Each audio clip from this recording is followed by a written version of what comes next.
மதுரை மாநகர் வடக்கு சட்டமன்ற தொகுதிக்குட்பட்ட பந்தல்குடி பகுதியில் முதல்வர் வருகைக்காக கழிவுநீர் கால்வாயானது 1 கிலோமீட்டர் தூரத்திற்கு வண்ண திரைச்சாலை கொண்டு மூடப்பட்டிருக்கிறது. குறிப்பாக அந்த கழிவுநீர் கால்வாயின் அவலமானது முதல்வர் கண்ணில் பட்டுவிடக்கூடாது என்பதற்காக இந்த சம்பவமானது அரங்கேற்றப்பட்டிருக்கிறது. இந்த நிகழ்விற்கு பொதுமக்கள் மத்தியில் கடும் அதிருப்தியும் சர்ச்சையும் எழுந்திருக்கிறது.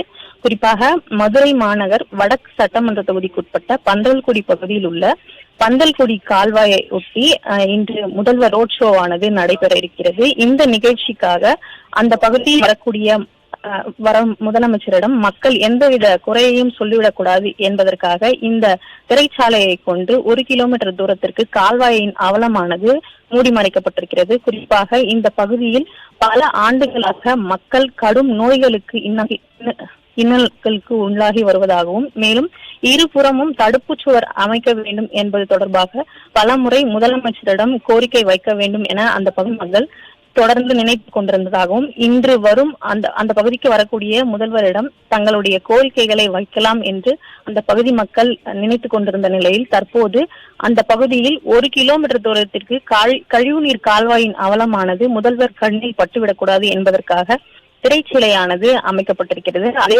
போன்று தொடர்ந்து அந்த பகுதி முழுவதும் திமுக கொடி கம்பங்களும் நட்டப்பட்டிருக்கிறது.